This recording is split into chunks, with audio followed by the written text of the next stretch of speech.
Hello, everybody. We are here for Bible study. I am Pastor Dave Denoon of the First Congregational Church of Webster Groves, and I am joined today by these wonderful scholars. Merrimon Boyd, our student minister, Tracey Harris, our director of Christian education, who is also a student minister.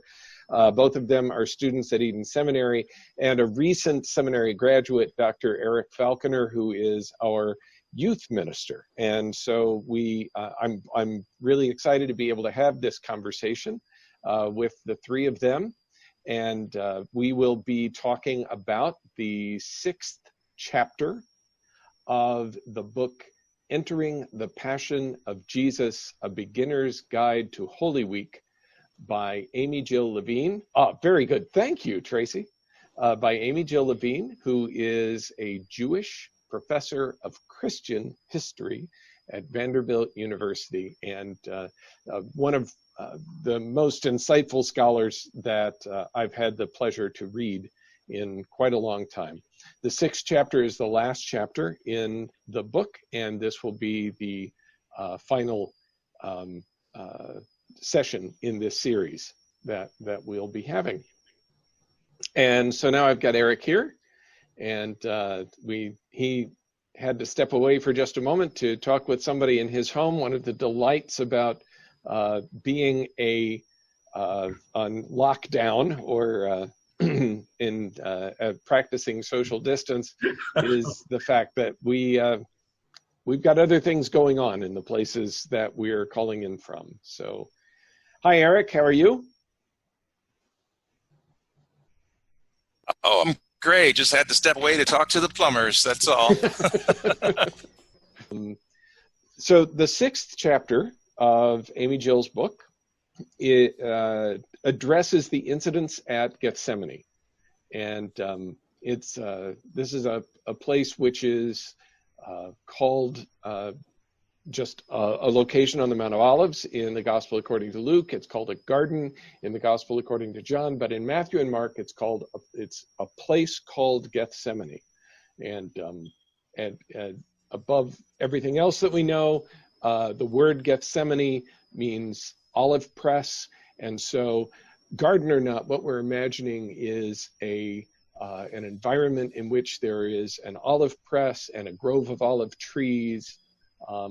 The Mount of Olives historically was a site where pilgrims would go in order to be able to enter the city through the lovely gate and just proceed directly into the temple compound. It is the place where Palm Sunday started, where Jesus told his disciples to go, from which Jesus told his disciples to go and find him a donkey, and they went and got a donkey, and he rode the donkey into town, and he started on the Mount of Olives.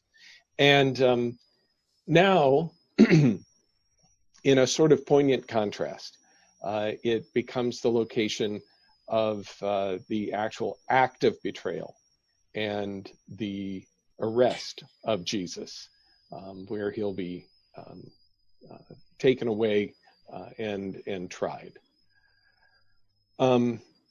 So I wanted to open just with the question of some observations that you all might have had.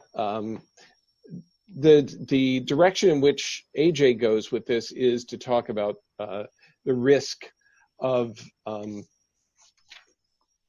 hang on, I got to look at it. The risk of temptation, and also the risk to be courageous in the face of temptation. I've just tossed this question out to you all briefly. Are there times in your own lives where you've taken a risk and found it necessary for yourself to be courageous? That's a rather open-ended question. Going to seminary when you're going to be almost 60 years old is sort of strange and a little courageous, I hope. Mm-hmm. Mm-hmm. Yeah, it's I can imagine. One of the things that I found myself thinking about, especially when I was writing the sermon, was about how important it is for us to be ready and willing to accept the consequences of our actions, of our words and our deeds. And that's sort of the situation that Jesus found himself in. Input from my experience in terms of medical training and experience with making tough decisions that involve a certain amount of pain or discomfort in order to obtain the goal that we want to achieve. And unfortunately, a lot of things that I offer my patients have a decision that requires them to accept pain. The goal is always to reduce pain. You know, I can never say we can 100% eliminate it. Always reassure them that the outcome will almost certainly be worth the pain that they endure to get that outcome. During my residency training in one of the trauma rooms, there was something on the wall and the ceiling that just said, some things just have to hurt. And I know for some people that's not a part of their theology. They like to try to eliminate pain completely from their theology. I don't think that's possible, but I usually kind of default to that and say, you know, some things just have to hurt. And last week during my Sunday school class, we were talking about the humanity of Jesus. And it was very interesting because we said that's one thing that makes Christianity unique, is that we worship a God that chose to become human so that we can relate with God. And we know that God knows all about our trouble and what we've endured. And so when we have Jesus here, we get to see the humanity of Jesus sharing in the struggles and the pain, the temptations that we all go through. Yeah, thank you. Thank you. And it reminds me when you said that, when I've been in classes with Dr. Linda Smith, who does healing touch and things, that sometimes when you have people who have chronic pain from arthritis or whatever, you have to learn when you're doing meditation to lean into the pain. So sometimes pain can actually be helpful. So that's kind of a weird thing. Yeah, it is. We'd rather not pain be helpful. We'd rather just be able to eliminate it. But yeah. Yeah, but I also want to mention that it's almost certainly, almost always. I hate to say always when I speak, but oftentimes pain is associated with growth. Usually, when there's growth, there is some discomfort associated with that growth, and we kind of usually say that's like growing pain, so to speak. But with growth, there usually is some pain or discomfort associated with it. Sure. All right. Well, let's take a moment just to begin with prayer. Amen. Amen. God of darkened gardens, where our worst fears collect, we have many things we would not do because they are hard. We know the path to the empty tomb travels through the cross. We know that those on the outside sometimes see more clearly than the insiders do. And we pray to stay near you, Lord, and claim the courage of Christ. Amen. Amen. We'll see how this works with us. I am going to try to share the screen with you all so that you can see the video that we have for today.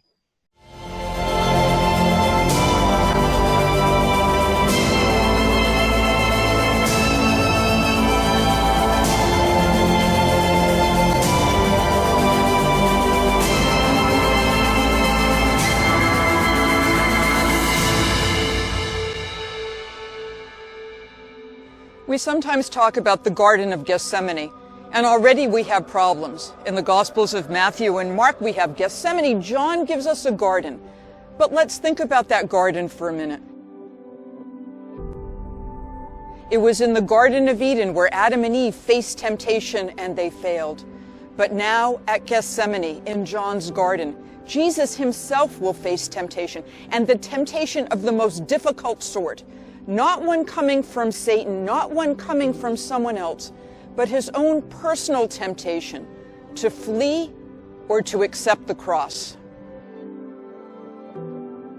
When Jesus prays, "Father, let this cup pass from me," let's not pass over that cup too quickly. When we think about cups in the scriptures of Israel, we might think about the psalm, "My cup runneth over." We think of love and compassion and joy and happiness. But this is a different type of cup in Gethsemane. This is a cup of fate, of torture, of death. It's not a cup from which Jesus wants to drink. And we should also think about the cup that Jesus shared with his followers at his Last Supper. And when Jesus hands his followers that cup, when people participate in that cup during a church service, what kind of cup is one drinking? A cup of happiness and joy, a cup of bitterness, a cup of temptation, a cup of community. Think about the cup rather than just pass it by.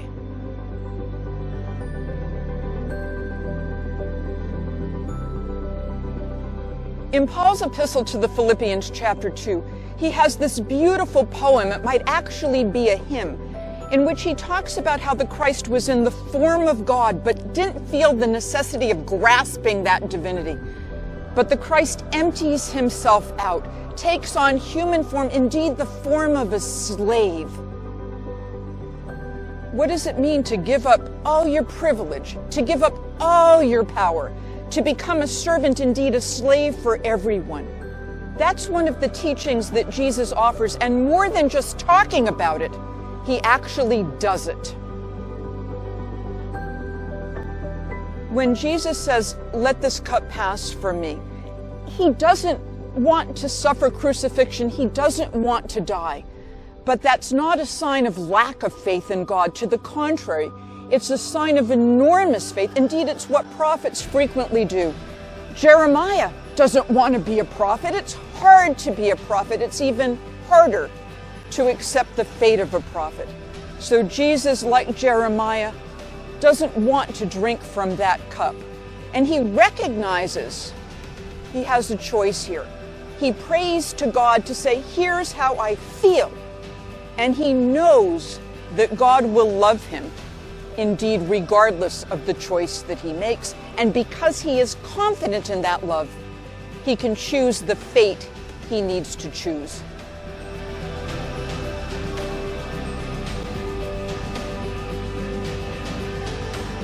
Jesus brings his disciples with him to Gethsemane, and he takes three of them, the three who witnessed his own transfiguration, Peter, James, and John, and he says, "Pray with me, stay awake." But they fall asleep, and Jesus prays, and he comes back to his friends, but rather than watching and remaining awake, they have fallen asleep. "Could you not stay awake just a little while longer?" he asks. And he goes to pray again, and again they fall asleep.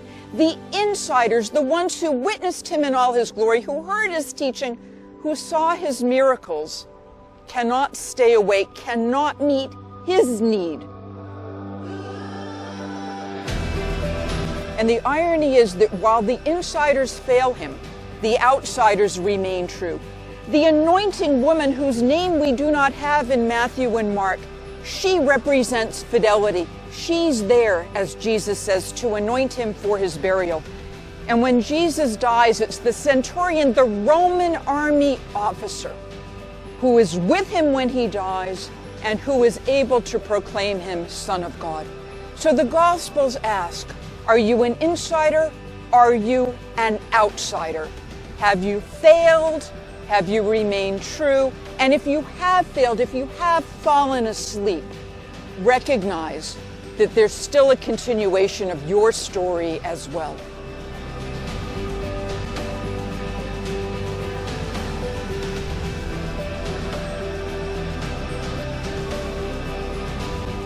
When Jesus goes to Gethsemane, he knows he is going to be arrested. He knows he is going to die.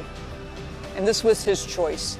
When he prays, "Let this cup pass from me," he knows that that's a possibility. Indeed, he did not have to go to Gethsemane. He did not have to allow Judas to engage in the betrayal. He could have run away. He had a choice, but he doesn't. He stays to accept his fate because he has trust in God that everything will work out according to divine plan. When the Gospels were first taught, they weren't taught in little snippets or little lectionary readings. They were performed from the beginning to the end, as today we might, for example, see a movie. And what happens in the Gospels, as with any good symphony, with any good movie, themes repeat. Gethsemane echoes not only the temptation of Jesus by Satan in the wilderness, but it also echoes the Our Father. When Jesus teaches his followers to pray, "Lead us not into temptation," now Jesus himself is brought into temptation. He doesn't ask from his followers anything more than he himself has experienced and has endured. In Christian theology, Jesus is God, but he's also fully human, with all of our emotions, our fears, our temptations, and our strengths. In Matthew, Mark, and Luke, Jesus is arrested on the evening of Passover, and the Last Supper would have been a Passover meal, a Passover Seder. The Passover celebrates not only the exodus of the Israelite slaves from Egypt, but also the passing over of the angel of death, so that the Jewish children are not killed. And what do we have here in Gethsemane? We have a type of Passover as well, but in this case, on this evening, the Son of God, God's firstborn Son, according to Christian theology, on this night, he will be condemned to death.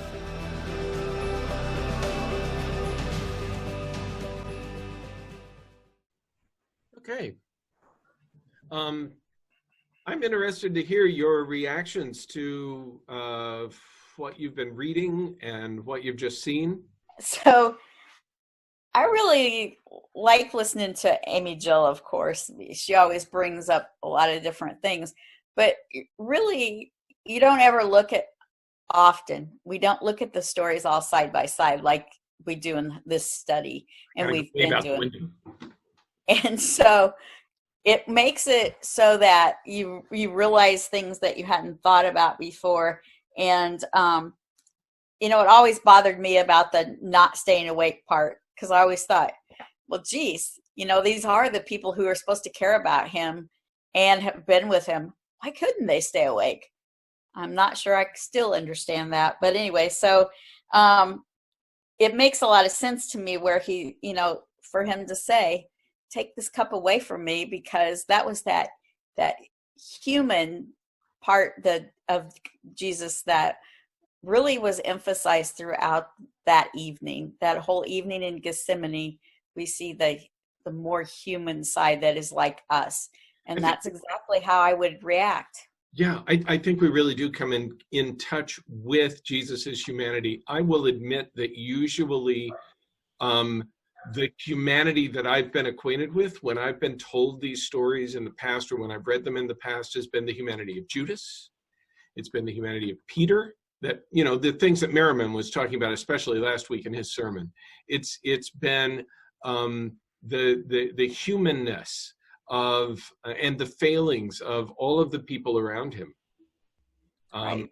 And here, what we get is a flavor, I think, of how it is all right to hurt, to be afraid. To be in anguish. Yeah, because you don't usually think of Jesus as being afraid. Mm. John really doesn't like the idea of Jesus being afraid, in fact. Okay. Right. I think. Go ahead. I think it's totally essential for us to have this as part of the gospel narrative, because otherwise you don't really get a good sense, in my opinion, of how you have God Jesus being fully human and fully divine. So fully having a grasp of his divinity, but also his humanity. Because as you go on into the Gospels, especially in the Gospel according to John, and Jesus is saying things like, the things that I've done, you can do greater. Well, if I didn't also have exposure to this story and saying that, hey, Jesus had some temptation and Jesus had pain and Jesus also had to contemplate his decision, then I would be like, well, even though God came in the form of Jesus, I still don't know if Jesus can relate to what I'm going through right now, or the pain that I'm going through, or the challenges that I'm facing. But when you see this, I mean, this is like the ultimate. You're not just talking about pain, you're talking about death. And at that time, the most painful death that one could imagine. Oh, indeed. Yeah, the pain of a political prisoner of Rome. He knows what's coming. He knows what's coming. The other thing that I really liked that Amy brought out was the part about it's okay to pray for ourselves, because one of the things that in our culture, you're always, so many times we are told, don't brag about yourself, don't do this for, so pray for others, pray for the people. But Jesus shows us by saying, take this cup from me if you can't, that it's okay. It's okay to, in your humanness, to pray for yourself too, to ask God what you need. Yeah, that the idea of the cup, I think, is one of those metaphors that she really brings forward in a terrific way. That she is able to talk about the way in which this cup emulates the cup of the Last Supper. That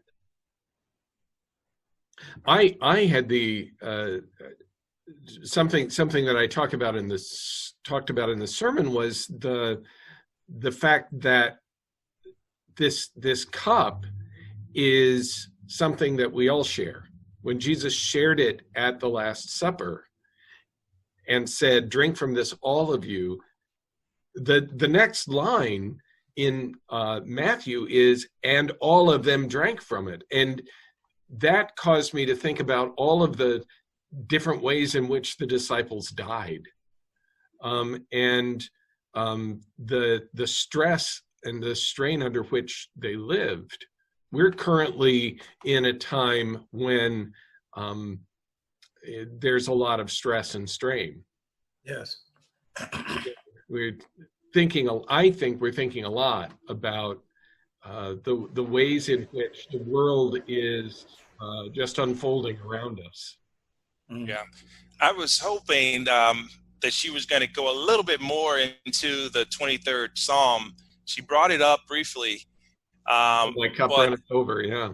My cup runneth over. And what if we thought about that and interpreted it a little bit differently in terms of David and all of the pain, all of the challenges and struggles that he encountered?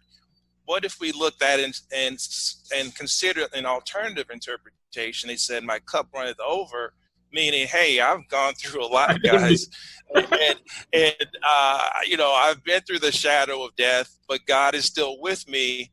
He anoints my head with oil. I'm the chosen one, but it doesn't mean that I don't suffer. Yeah. Right. What if we interpreted it that way? What was significant to me that Amy Jill brought out was during the arrest, she talked about nonviolence. Mm-hmm. And she brought up the questions, when should we take up arms and fight for ourselves, or when should we not do that, or when should we send someone out to war for us? And I like how she brought those things up, because she, again, magnifies our humanity and how it is that we get along with one another, and how we would like to see human beings act with one another. So that was a big thing for me. I thought her bringing everything full circle to the idea of violence versus nonviolence. I don't think we encounter enough or remind ourselves enough of the fact that the disciples felt it necessary to arm themselves. Mm. They felt it necessary to arm themselves, and when they did, in Luke, at the table, they point out that they have at least 2 swords among them. Right. And Jesus's response to that, whatever it means, is it is enough. Right. And then they go out to the place where he is betrayed, and the actions begin against him, and one of them decides to take up the sword. It's identified as Peter in Luke and John, but one of them decides to take up the sword. And immediately what happens is that the least deserving person of any violence there is the one who gets hurt. Yeah. It's the slave.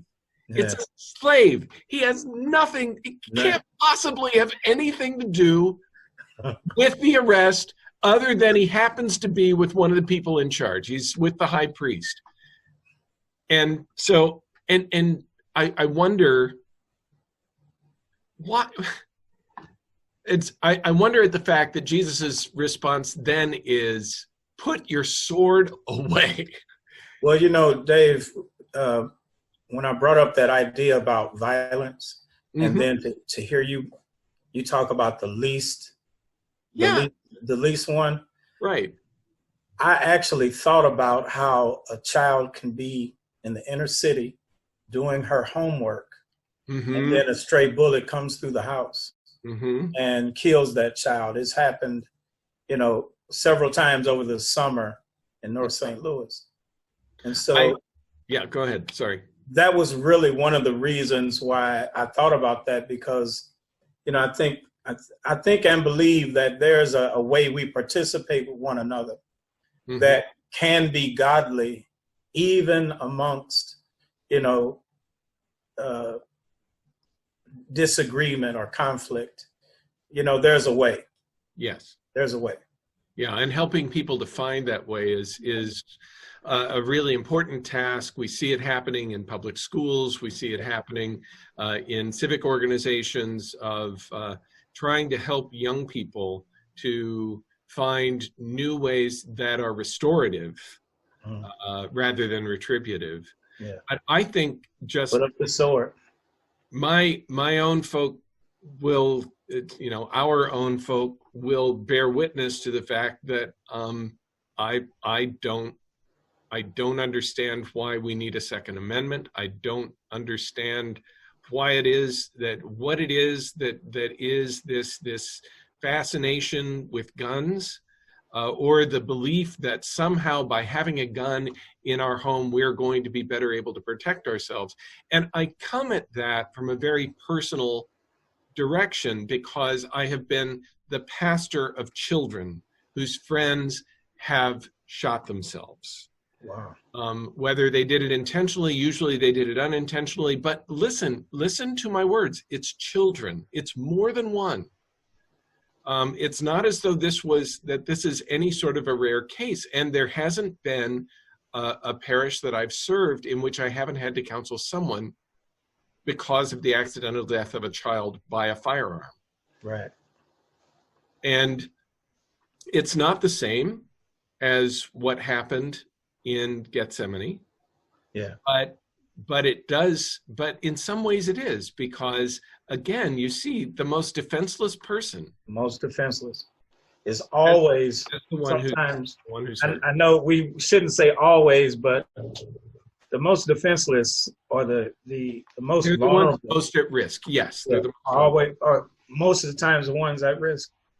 Well, I think I like to look at it as in terms of what's the root or what's the source, and whether you talk about Jesus and Gethsemane, whether you talk about you brought up firearms, Merrimon, or Pastor Dave, I'm not sure which one, but I'm thinking about Okay, and I'm thinking about, recent headlines that I've seen in terms of response to COVID-19, in terms of gun sales have, gone up 300, 400%. Wow. And it's like, what's the link between a viral pandemic, and gun sales? Well, it's because people have fear, and not everyone responds to fear the same way. And so you have a large population of people that are responding to fear by going out and purchasing weapons. I don't see how that's going to protect you, but I guess they're thinking, well, if things hit rock bottom economically, someone's going to come and try to take my things or take my resources or break into my home. But I think there are much better ways to respond to fear than to go out and have something that, is a weapon that you use for violence, a violent weapon. Yeah. And we see all those pictures in the Garden of Gethsemane. It's, the cup Jesus must bear is violent. It's violence in the cup. Mm-hmm. Yeah. And I think also what I was really wanted to tap into was this fear that causes causes people to go to self-preservation mode. Yeah. I think about, what if Jesus was more like self-preserving? That would have been a very bad thing for the world. To say, you know what? A very different gospel. You guys, a very different gospel. You know what? I'm praying, but I'm not hearing anything. So I'm going to just, as Levine said, I'm just going to run away. A Jesus that flees. Imagine Jesus, if Jesus had fled. And that, I couldn't help but think of that when I was watching that video. Yeah. Because the natural response is fight or flight, and neither of those happened. Right. There wasn't fight or flight. There was a compassion for those who were there, actually. And there was a giving in to God's will and doing what he knew to do, and that is continue to listen to the Father. Giving into God's will. I'm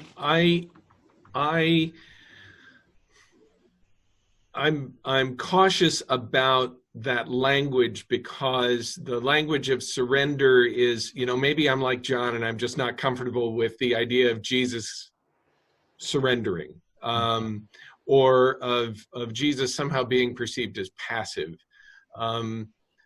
Even in Matthew, Mark, and Luke, Jesus is perceived as being someone who is actively involved with his own demise. I think of a few things. Then I think of I heard a comedian recently talking about how Jesus, up until the end, was this sort of magical person, and he would and the disciples just came to expect it, that if something was going wrong, that they could ask him, and then he would be able to fix it by doing some sort of a trick.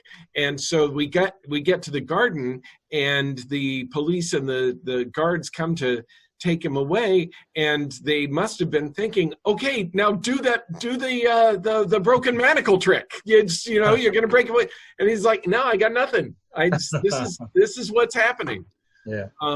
That it was Jesus's choice to do that. The other thing that I think about is a bumper, and I mentioned this in the sermon, the bumper sticker I saw the other day, which is, if God led you to it, God will get you through it. Yeah. And that understanding of God's faithfulness,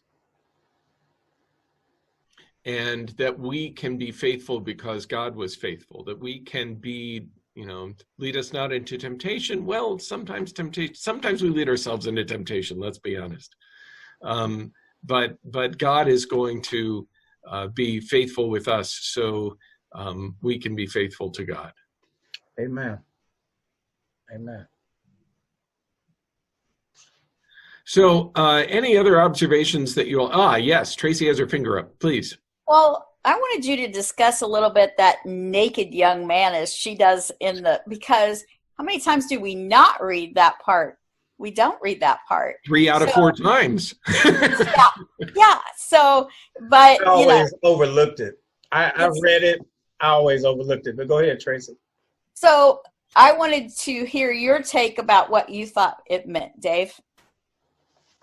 Oh, really? Because at this point, I would usually ask, well, what do you think? She's on to me. I produced the Passion According to Mark a number of times when I was living in Chicago, and we would perform it. I'd get 4 actors together, and we'd perform the Passion According to Mark around the Chicago area at different churches, and always it came back to the naked man. What was going on with the naked man? Because it just comes out, and it seems to come out of nowhere. Police grab him. He's wearing apparently a loose-fitting robe or tunic. He pulls himself out of it and runs away, and they're left holding the tunic, wearing nothing but a linen cloth, it says. Interestingly, the term linen cloth is used later in other Gospels to refer to the cloth that they put over Jesus' face. The cloth that they shroud him in is made of linen. And then lo and behold, in the Gospel according to Mark, the person who meets the women at the tomb is this young man. And it's the young man is the same term as we used in chapter 14, and now here it appears again in chapter 16. And wearing nothing but a linen cloth, here he's wearing a white robe. And you can't miss the commonality of the of these figures. So, and I think AJ, as I recall, AJ asks this question too: who is this guy? That some suggest that it's Mark himself, who would have written the book. He's identifying himself. I don't think that's entirely likely, except that the young man at the tomb perhaps is now this transformed young man from before, who's ready to tell the story, who's ready to, because the young man in the tomb is the one who tells the women, he is not here, he is risen. And so there's maybe a second chance for him. I've talked long enough. What do you all think? Well, I was thinking about, and I think Amy Jill Levine, she made reference to this, maybe as an idea, or maybe as a metaphor, or maybe just seeing humanity, just being able to see in this naked man, humanity, vulnerable, naked, and in full humanness. Yeah. And that is a picture of how much we need God. Mm-hmm. We need God just like we need covering to cover us. Mm-hmm. Yeah, the extremity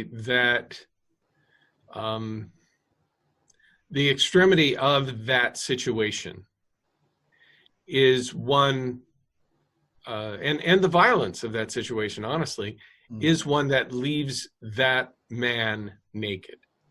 He is naked, yeah. And it's almost as if judgment is being passed on him. He is, as you say, entirely vulnerable. It is, I think it is a real identifier of our human condition, yeah. Especially in the face of this ultimate. Yeah. Tracey, talk to us. What do you think? I was thinking something before that isn't brought out here in this book, but if we think it is to be meant to be the same person who is at the tomb, what if it was an angel, a spirit that was there to just let Jesus know, hey, you know, I'm running around here with you. I am present. And no, then again, but he's not. He's running away. he's running away. But He to ran say, out his clothes. you know, right.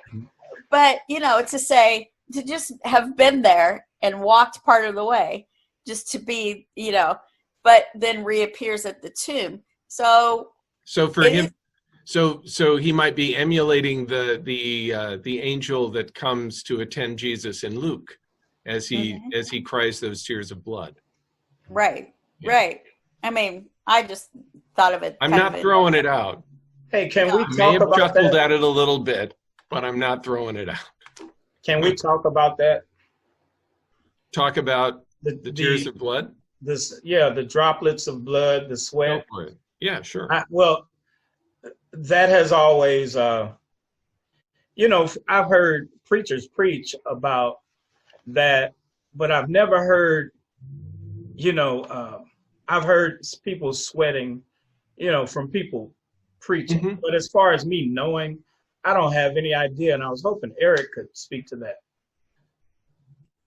His sweat became like drops of blood. Yeah, the droplets of sweat that were like droplets of blood. And then in the writing, it was written tears that are blood. Mm-hmm. In Luke, it says, in his anguish, he prayed more earnestly, and his sweat became like great drops of blood falling down on the ground. No, I mean, there are some humans that have conditions where they do sweat and cry tears of blood. I don't know how we bring that into some type of theological interpretation, but I usually think of it more as in terms of tying it to the humanity back to the humanity of Jesus.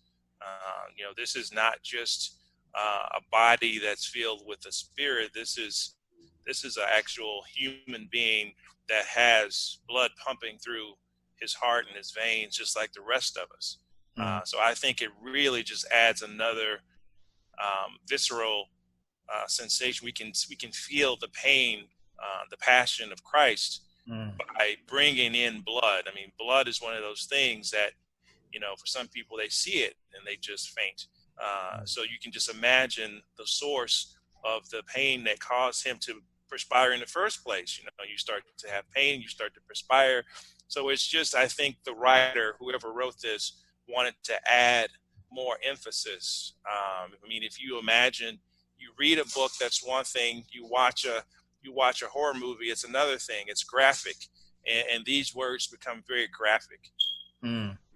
Yeah,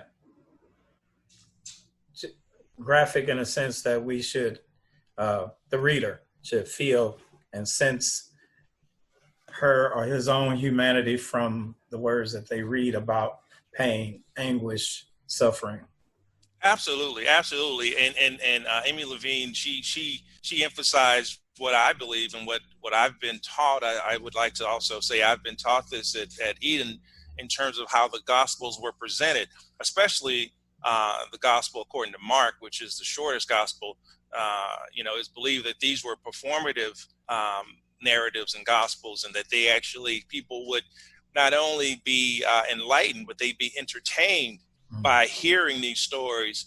And so they didn't have all of the resources that we have to have video and special effects and all those things. But by adding these types of graphic words, you would have more of an image of the pain and suffering that Jesus underwent. Yeah.